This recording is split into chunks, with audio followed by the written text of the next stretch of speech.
tentar fazer duas coisas muito difíceis para mim. A primeira é falar sem PowerPoint, a segunda é falar sentado. Então, para facilitar a transmissão web aqui, eu peço a benevolência de todos se eu falhar nisso.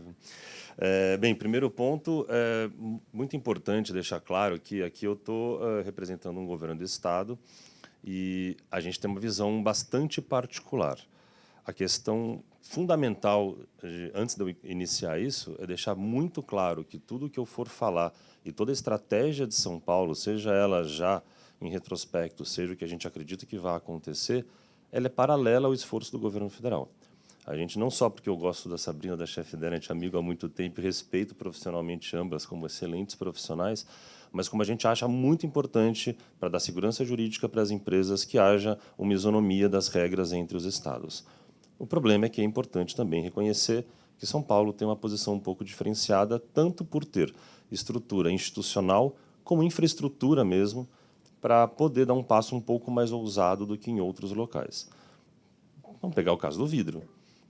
Tirando, claro, a gente tem situações aqui, eu não vou entrar no mérito para a gente não desviar o foco da conversa, mas tem, infelizmente, centrais de triagem que não são cooperativas de catadores, que não separam vidro e estão a 10 quilômetros da indústria do vidro, que podia usar esse vidro de matéria-prima. E tem outros problemas que eu não vou entrar no mérito, pelo menos não agora, mas, independente disso, a gente tem uma infraestrutura bem melhor do que a maior parte do país em termos de empresas recicladoras, infraestrutura mesmo de coleta e esse tipo de coisa. Tirando, claro, várias exceções louváveis de cidades que têm coleta seletiva muito melhor do que as nossas, fora do estado de São Paulo. Mas eu queria deixar claro que, para o estado de São Paulo, hoje a visão é muito nítida. A política nacional é lei vigente há 8 anos, praticamente, 7 anos e meio. No estado de São Paulo, a política estadual é vigente desde 2006 e ela deve ser cumprida.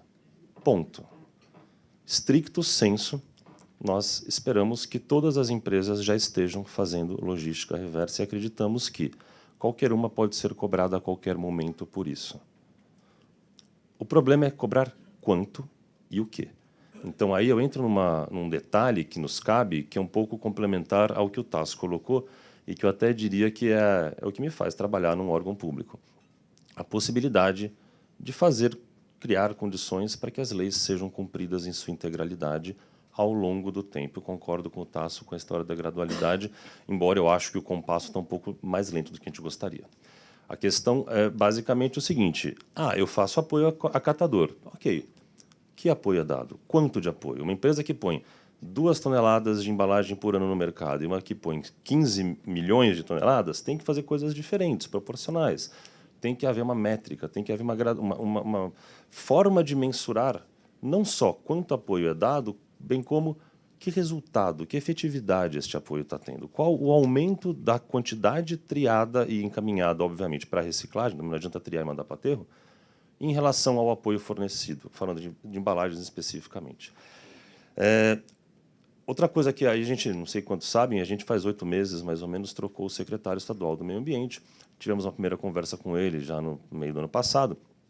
E quando eu contei do que era a logística reversa, expliquei para ele qual era a ideia do instrumento, do que a gente estava fazendo, a primeira reação dele foi falar o seguinte: mas espera aí, isso é uma vergonha. E aí ele estava se referindo a uma situação que eu queria pontuar, porque 2 vezes aqui já se mencionou nas falas anteriores, tem muitas empresas que sequer conhecem a lei, sequer sabem o que é logística. Isso é real. E eu imagino que as pessoas se referiam principalmente a micro, pequenas e talvez algumas médias empresas. É verdade, existe um grande desconhecimento e, principalmente, uma grande dificuldade dessas empresas conseguirem atender a lei. Sei, de olhar aqui para a plateia, eu conheço 3 entidades que estão aqui nesta plateia hoje, que têm como principal ponto do seu business plan atender este público. Não obstante esse esforço louvável e fundamental, eu queria dizer que o nosso foco é o outro lado.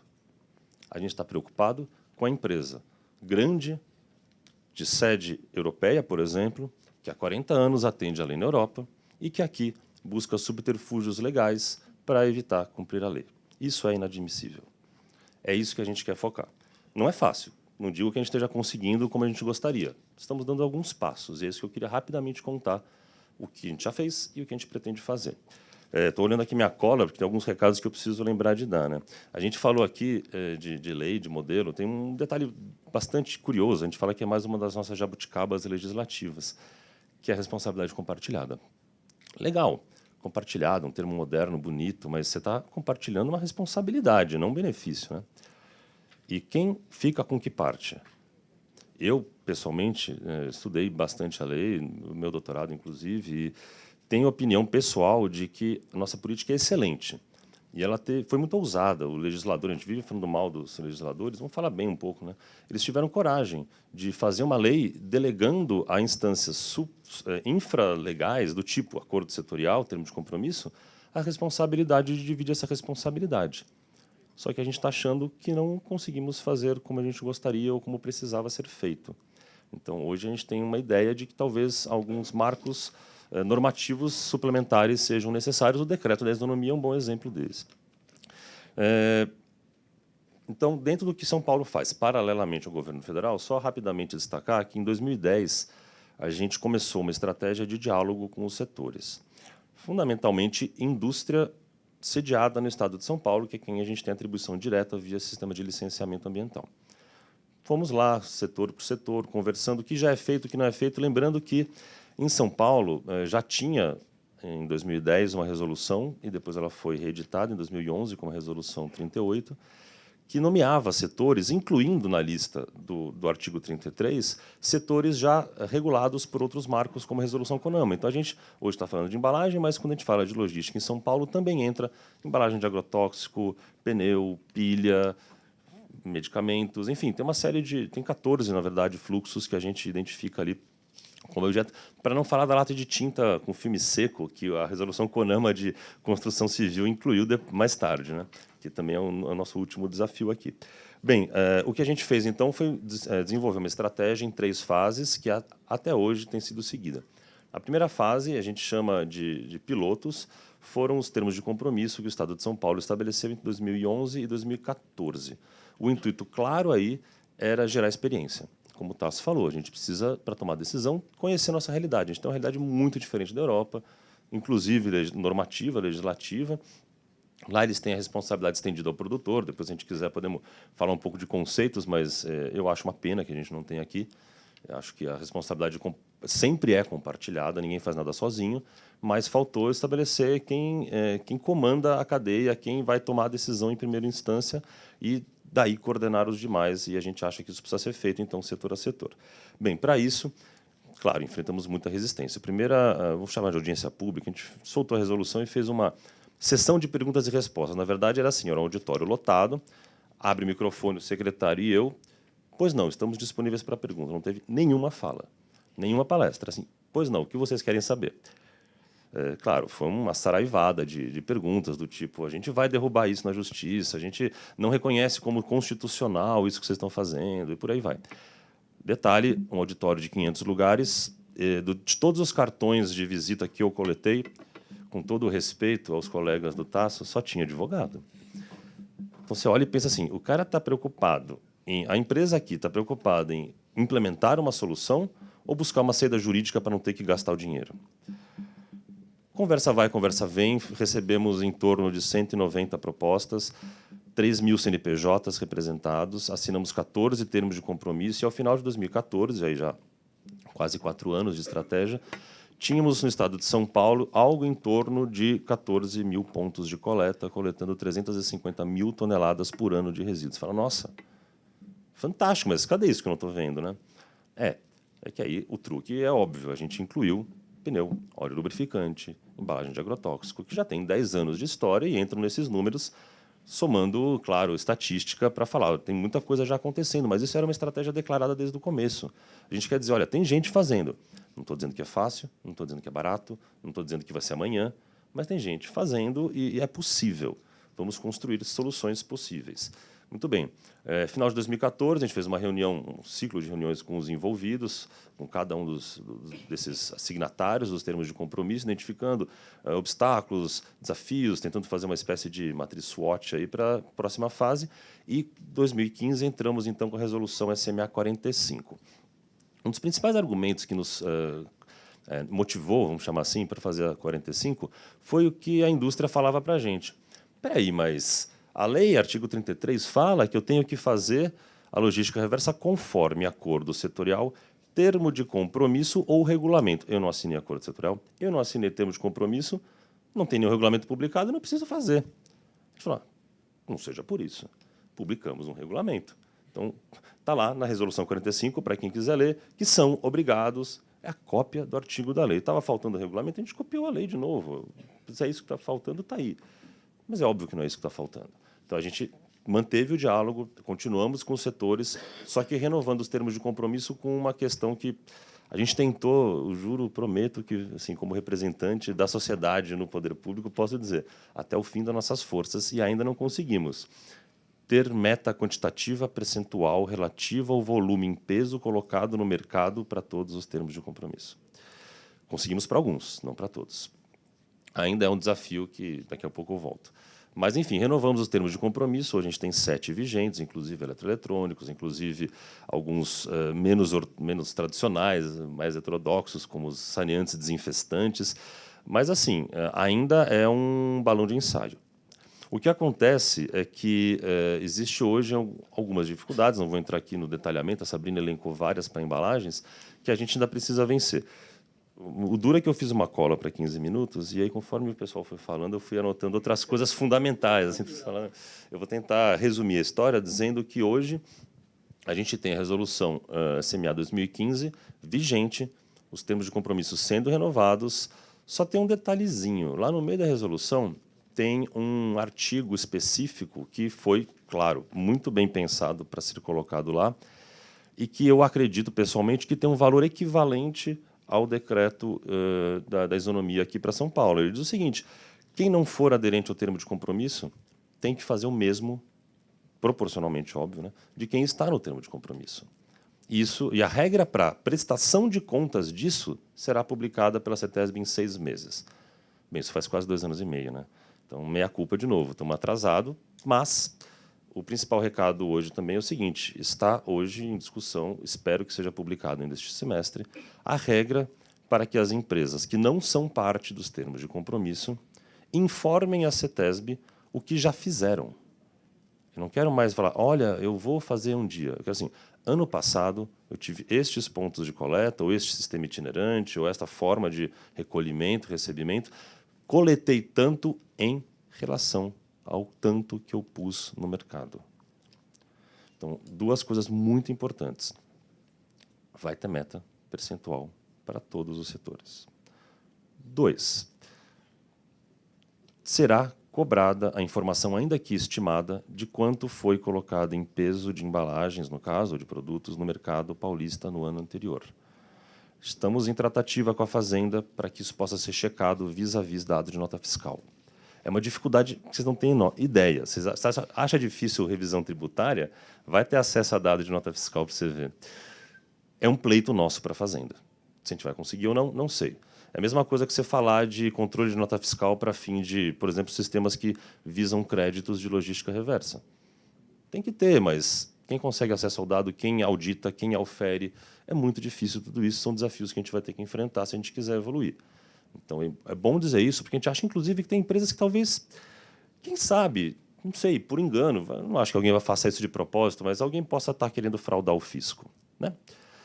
Tivemos casos de gente que foi pega fraudando o fisco com checagem de conta d'água. Cervejarias importantes do país, não se esqueçam desse caso. Quem sabe a logística traga à luz outras coisas desse tipo e a gente aumente a arrecadação no nosso Estado.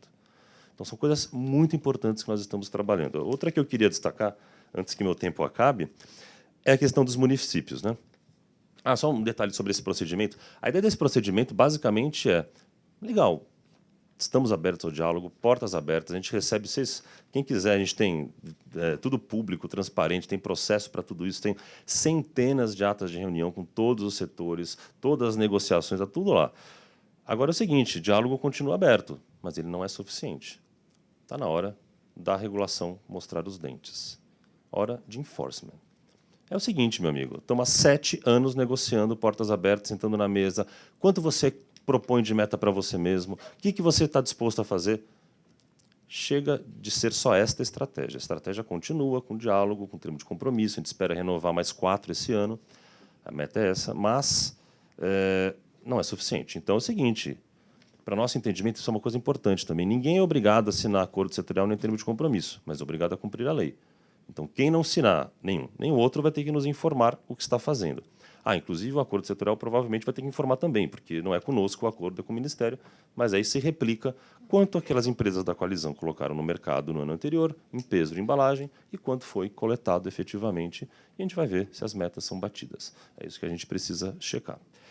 O outro lado, que é o município, muito importante destacar, lei de saneamento é vigente, é responsabilidade do titular, leia-se, município, concessionário, contratado, enfim, as possibilidades PPPs e tal da política de saneamento, a realização da coleta seletiva do resíduo sólido urbano ou do resíduo domiciliar. A gente tem hoje uma conversa com a Procuradoria-Geral do Estado sobre este assunto. Para nós é muito delicado isso, por conta do ressarcimento. Na Europa, a gente sabe o modelo como é, existe o ressarcimento dos municípios, eles recebem anualmente, tem uma regra, vários países têm isso bem estabelecido. Talvez a gente chegue nisso um dia. Concordo com o Tasso que isso precisa ser acordado previamente entre as partes. Não adianta a prefeitura fazer de qualquer jeito, passar o recibo e falar, pessoal, está aqui, paga aí. Não é assim que funciona, tem que combinar antes. Mas tem que combinar. O que não dá é para achar que a gente vai atender metas crescentes só com ponto de coleta em supermercado, onde quer que seja, entregando na cooperativa. Uma hora vai ter que entrar na coleta seletiva e a gente espera, até lá, ter uma proposta de regra para a remuneração. Porque também é o seguinte, remunera quem? Como? Você vai dar um cheque na mão do prefeito? A mala de dinheiro? É isso que você está propondo? Como você paga? Quem audita? Quem fiscaliza isso? Quem garante que esse recurso foi usado para aquela finalidade? Tem uma série de questões aí, burocrático, legais, administrativas, que precisam ser encaminhadas. Outra questão. Espera aí, mas é independente ou não é independente? Engraçado, né? A gente várias vezes esbarrou nesse argumento. Vamos negociar com determinada associação, sindicato de algum setor que tem embalagem, por exemplo, na sua logística. Aí o cara fala assim, não, espera aí, a prefeitura não faz a sua parte no Brasil. Como é que você quer que eu faça a logística se a prefeitura não faz a coleta seletiva? Espera aí, não é independente? Por que uma coisa tem que esperar a outra? A gente está cobrando a prefeitura também, mas é outro caminho. Agora, o que a gente também tem claro é o seguinte, era uma vez uma embalagem qualquer, vamos pegar qualquer exemplo. Na sua casa, você como cidadão, vamos pegar um caso melhor ainda, você vai num supermercado, compra uma bebida, uma embalagem plástica, abre, consome dentro do estabelecimento comercial, depois do caixa, obviamente, depois que você pagou por ela, e deposita num ponto de coleta dentro do estabelecimento comercial.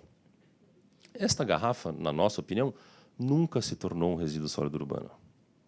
E nunca foi de responsabilidade do titular. Um resíduo se torna, na nossa opinião, responsabilidade do titular de limpeza pública no momento em que alguém, cidadão ou aquele que está afora da lei de grande gerador, decide atender à orientação deste titular e descartar no sistema. Por exemplo, pôr um saco de lixo na calçada no horário da coleta. Na hora que você, cidadão, opta por colocar aquele saco cheio de latinha de alumínio na porta da tua casa, ele se tornou um resíduo sólido urbano. Detalhe, e o catador? Se um catador passa e pega, ele está furtando um bem público, a não ser que ele tenha a titularidade cedida pela prefeitura. Então também tem outra. Cooperativas que trabalham com resíduos de coleta seletiva pública têm que estar autorizados, concedidos, enfim, aí o instrumento legal não vou entrar no mérito, pela prefeitura, que é o titular. Que é um outro desafio que a gente tem também, que eu acho que a gente precisa começar a preparar as iniciativas de logística para isso. Incluir prefeitura na negociação. Porque é a prefeitura que vai dizer, você pode coletar aqui, ali, assim, assado. E aí, um último detalhe pitoresco dessa história. A gente precisa se dissuadir de um mito muito sério, né? Acho que a gente tem uma séria crise de identidade aqui no país com nossos heróis e talvez a gente acredite em muitos mitos para suplementar isso subjetivamente. Tipo o Curupira, o Saci Pererê e o mito de que a venda do material reciclado paga a logística reversa, gente. A gente vai trabalhar na área, qualquer um aqui faz a conta. Primeiro, não fecha. Salvo raros casos, sei lá, lata de alumínio, a placa-mãe do smartphone, óleo lubrificante, a bateria automotiva, você não paga a conta da coleta, transporte, triagem, transporte até a porta do reciclador pelo preço de venda desse material. Segundo, que não é justo, principalmente porque a gente tem a perspectiva da inclusão social. Quer dizer que eu vou pôr ainda a conta da inclusão social aí no meio. Beleza, tá bom, vamos chamar de lucro da cooperativa, chame como quiser, mas esse valor que vai ser distribuído para a inclusão social. Aí alguém dá um espirro lá na Casa Branca, lá na OPEP, o preço do petróleo dá um salto para baixo, para cima, e do dia para a noite a renda do cara varia? Que tipo de inclusão social a gente está propondo? A depender dos preços da OPEP? Do mercado de commodity, do ferro, do alumínio, sei lá do quê? Uma coisa tem que ser separada da outra. E a solução é óbvia, é pagar um serviço totalmente desvinculado do preço do material reciclado. Então, tem modelos de remuneração que precisam ser discutidos. E aí, minha última provocação. Olha, gente, comida boa custa caro, um vinho bom custa caro, gestão de resíduos boa custa caro. É muito mais caro qualquer solução técnica do que fazer um buraco no chão, enfiar o lixo lá dentro e fechar como se não tivesse problema nenhum. Alguém tem que pagar a conta adicional. E já não estamos pagando a atual, né? Haja vista, não vou entrar no mérito, que é outra pauta de resíduos, a situação de disposição final no país, no estado de São Paulo, também não fica muito atrás. A gente tem hoje ainda 26 áreas sendo interditadas pela CETESB, vai lá, desinterdita, o sujeito vai num juiz, consegue um alvará lá para continuar operando, sabe-se lá como. É muito complicada a questão do financiamento dessas cadeias. Então, na minha opinião, a gente precisa, com maturidade, discutir como a conta será paga, porque quem vai pagar é óbvio que é o consumidor. E veja, será que isso é tão ruim assim? A gente não está falando de princípio poluidor-pagador, ou consumidor-pagador, no caso, né? Você quer consumir, o teu consumo tem este impacto. Você tem que internalizar essa externalidade na sua decisão de consumo. Seja como preço, ecovalor, ecotaxa, tem modelos diferentes que podem ser discutidos. O que eu acho que não dá para discutir é se vai ter essa internalização. Isso é fundamental. Sem isso, não se paga conta nenhuma. E aí, por fim, deixar aqui também... A gente fala, pleitos fiscais, rapidinho, só para pontuar, a gente tem uma conversa essa com a Fazenda que tem três pautas. E a gente fala, uma é essa do acesso aos dados, mas as outras duas, a gente separa a questão tributária fiscal em dois grandes grupos. Justiça e benefício. Justiça é o seguinte, vamos tirar a bitributação? Vamos dar crédito presumido de ICMS para material reciclado, por exemplo? Vamos fazer pontualmente manobras de pequeno porte cirúrgicas para que haja justiça na cadeia do reciclável. Benefício é diferente. É falar, eu quero induzir este setor a se instalar aqui, eu quero induzir esse setor a crescer. Eu vou reduzir a alíquota. Eu vou, de fato, baratear o imposto desse cara. Então, são dois graus de medida diferentes que certamente vão ter andamentos diferentes lá na Fazenda. Isso para não falar de outras questões como nota fiscal para transporte de resíduo e outros quetais que entram no bolo dos pleitos fiscais tributários com Fazenda, mas que estão sendo tratados, infelizmente, de forma muito lenta. A gente já tem uma promessa aqui em São Paulo do nosso secretário de falar com o governador e o secretário de Fazenda para tentar acelerar isso com vistas a trazer empresas da cadeia de reciclagem para o Estado. Existe no nosso Plano Estadual de Resíduos 2014, está explícito lá, que São Paulo, em 20 anos, pretende ser um hub de valorização de resíduos para a América Latina. A gente, inclusive, tentou trazer smelter para o eletroeletrônico para cá, mas a crise financeira não permitiu a gente captar os 6 bilhões de dólares que a gente precisaria para pôr numa linha de financiamento. Foi meio difícil numa crise financeira, a gente não tá, o Estado, acho que todos sabem, está contando os trocados ali, não vai dar nesse momento. E, por fim, só destacar, caso haja alguém aqui que, além da sua atividade profissional mais direta em empresa ou tal que seja, tenha atuação em organizações que representem a sociedade civil. Está faltando a sociedade civil nessa conversa. A gente acha fundamental que a sociedade civil participe ativamente do debate para representar a população, que vai ter que pagar a conta, que vai ter que, de alguma forma, ser afetada por isso, inclusive com educação ambiental, com orientação, para poder fazer o correto descarte. E aí a gente só queria lembrar que, como essa conta vai ser paga, é bom a gente palpitar quanto, como, onde, quando. E lembrar que também tem, independente da sociedade civil direta, assim, as ONGs, vamos dizer, que representam a população, tem possibilidade de outras entidades também colaborarem na pressão para a coisa andar para frente, como os bancos já fazem em muitos casos. Quantos bancos pedem para a empresa que vai solicitar crédito, mas vem cá, você cumpre a lei de resíduos sólidos? O que você está fazendo de logística reversa? E a mesma coisa, que é uma conversa que a gente tem tido com as certificadoras de ISO 14001. A gente já tem perguntado para elas, vem cá, vocês estão renovando o certificado ISO 14001 de empresa que não faz a logística reversa? Esses caras não estão cumprindo a lei. Como é que se pode certificar ISO 14001 um cara que não cumpre a lei? Então, a gente tem hoje em dia vários instrumentos à disposição, não é só o acordo setorial, tem licenciamento, tem ISO 14000, tem financiamentos, tem tributários fiscais, tem uma série de instrumentos que a gente espera que vários digamos, e o próprio Ministério Público, que o Tasso citou, a gente, para quem não sabe, CETESB responde entre 8 e 9 mil ofícios do Ministério Público todos os anos. Então, a gente está bem acostumado com eles. Às vezes eles ajudam, às vezes eles atrapalham, mas é um trabalho importante, eu não questiono. Só acho que falta uma regulagem fina de alguns objetivos aí que eles podiam ter um pouco mais de cautela. Mas, de qualquer forma, a gente gostaria que a sociedade amadurecesse nessa discussão e vários desses órgãos começassem mutuamente a pressionar a sociedade em si, nós mesmos, para avanço da política. Todos temos uma responsabilidade dentro da compartilhada, o que falta é cada um fazer a sua parte, né? Então, era isso para provocar todo mundo e desejo sucesso nos nossos debates. Obrigado.